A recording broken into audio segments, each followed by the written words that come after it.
E aí, como vocês se mantêm atualizados? Hoje em dia vocês ainda veem o jornal noturno ou o noticiário matinal? Vocês acompanham pela telinha do celular, pelas redes sociais, recebem a notícia pelo WhatsApp da família? São muitas as formas de se manter atualizados dos fatos correntes e mais contemporâneos. Porém, como desenvolver senso crítico? Como fazer com que uma reflexão possa ser dada com diferentes pontos de vista e tentarmos alcançar uma verdade maior, coletiva, com perspectivas plurais e formarmos a nossa própria opinião? Os documentários sempre existiram de maneira a tentar gerar dialética e trazer para a tela tensionamentos com várias perspectivas para que possamos tirar nossas próprias conclusões. Afinal, filmes possuem uma proposta e a sua expressão é também, para nós, formas de nos informar, mas também nos desafiar e tirar a gente do lugar comum.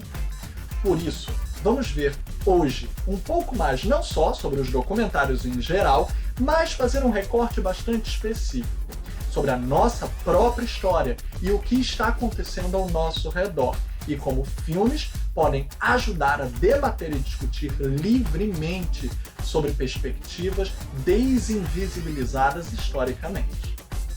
Eu sou o Filipe Pitanga e essa é a sessão A e C no canal Live. Vem com a gente conferir.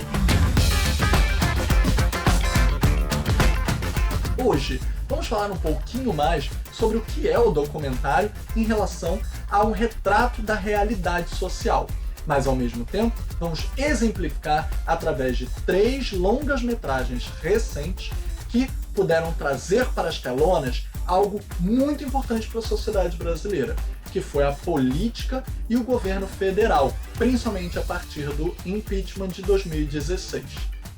Para debatê-lo, vamos também trazer 3 diretoras mulheres e suas formas e visões diferenciadas para poder retratar o mesmo fato. Comecemos falando um pouco mais sobre documentário. Afinal de contas, quando, na década de 90, o grande pesquisador Bill Nichols lançou o livro Introdução ao Documentário, ele vai listar 6 gêneros narrativos que ele acreditava serem próprios da forma documental.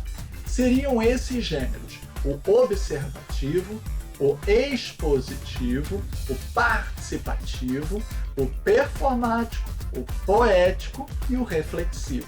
Mas o que seria isso? E pertencem apenas aos documentários?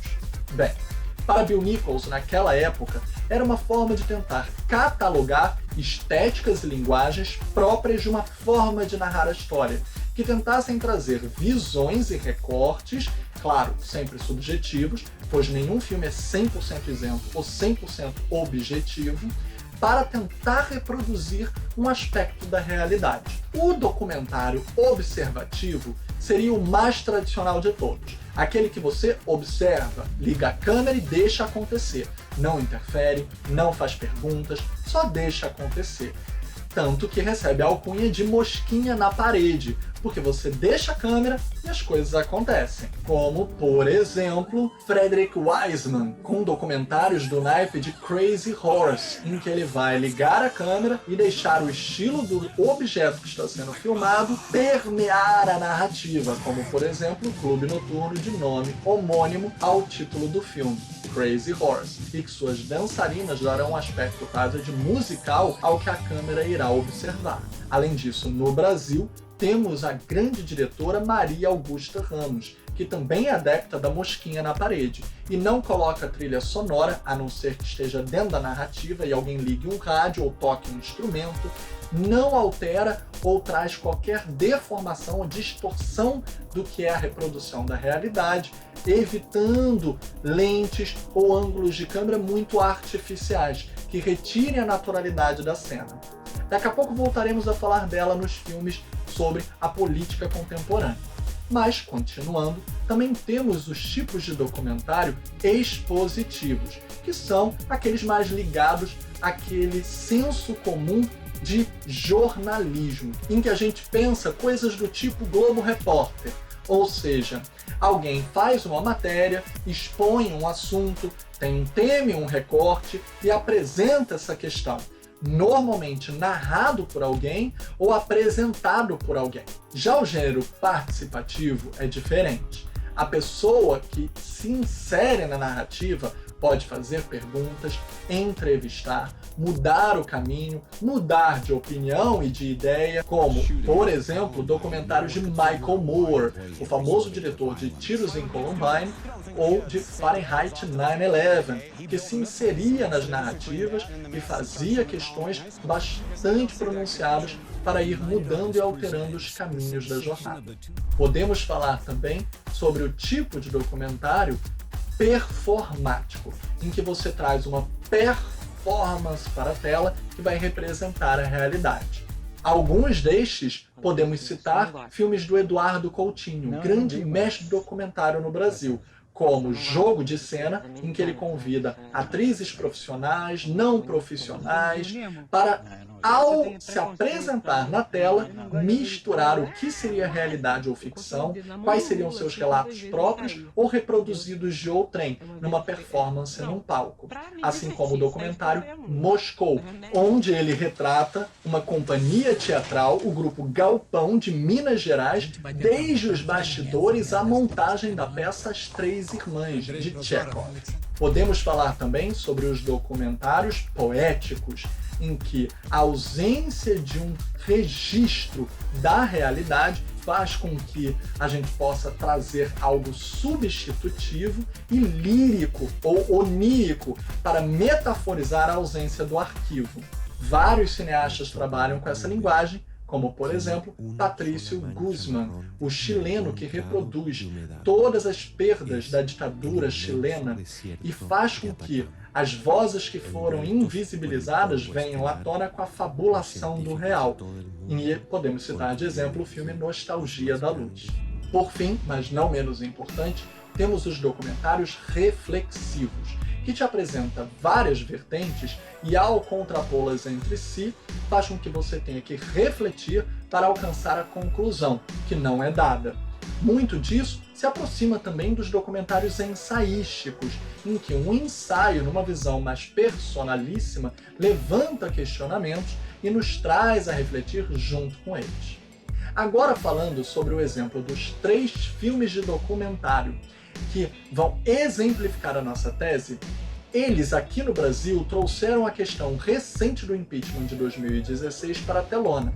O primeiro deles sendo O Processo, de Maria Augusta Ramos, como dissemos, filiada ao tipo de documentário observativo, em que a câmera está ligada e acompanha o que acontece. Ela vai para os bastidores do julgamento da ex-presidenta Dilma Rousseff e retrata os dois lados, tanto aquele que a defende quanto aquele que a ataca, mas de uma maneira a reproduzir algo de O Processo de Franz Kafka, que não dava real direito de defesa, por um fato imposto por um ponto de vista parcial, por um coletivo que queria deter o poder naquele momento.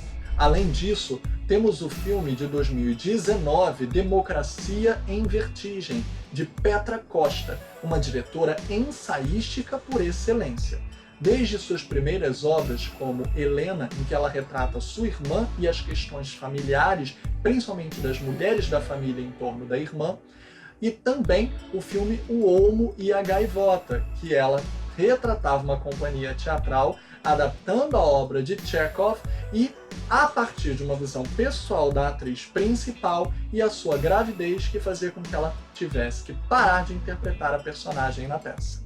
Em Democracia em Vertigem, ela associa as questões da política do país com a sua própria família, desde sua mãe, primos, tios, e vai traçando, através desses paralelos, uma visão íntima de seu próprio foro pessoal e as suas escolhas perante o momento histórico do impeachment em diante, em relação a como ela se posicionaria como cidadã e como também emanando direitos civis de se engajar e representar o seu país. Em 2021, por fim, o último dos filmes sobre o impeachment a ter sido lançado foi co-dirigido por Ana Mui Laert e Lô Politi. Ana Mui Laert uma das mais consagradas cineastas brasileiras que desde a retomada tem obras-primas como Durval Discos, Que Horas Ela Volta e Mãe Só Há Uma, e Lô Politi, uma documentarista que trabalha junto com sua amiga uma visão diferenciada do que já havia sido mostrado nos filmes anteriores sobre aquele momento histórico. É talvez o filme mais expositivo, com entrevista de fato com a ex-presidenta Dilma. E, nos intervalos da entrevista, tenta trabalhar o que seriam as outras classes representadas no meio dessa história, como os funcionários do Palácio da Alvorada, como as pessoas que estavam em todas as camadas da hierarquia social e poderiam falar um pouco mais sobre o povo e a representação das massas que, no imbróglio político, a gente pouco ouve apenas no Senado ou na Câmara dos Deputados. Ao trabalhar com as pessoas comuns que estão ali como funcionários do poder, o documentário tenta trazer uma outra vertente que talvez não tenha estado no protagonismo das duas outras. E, com isso, tentar triangular, por fim, o que teria sido um retrato de um momento histórico muito conturbado, de muitas injustiças e que tirou do poder a primeira e única, até hoje, mulher presidenta do Brasil. Essas estéticas documentais e muito mais, sempre permaneça aqui para ter todas as dicas na seção A e C no canal Live, que a gente recomenda e você curte.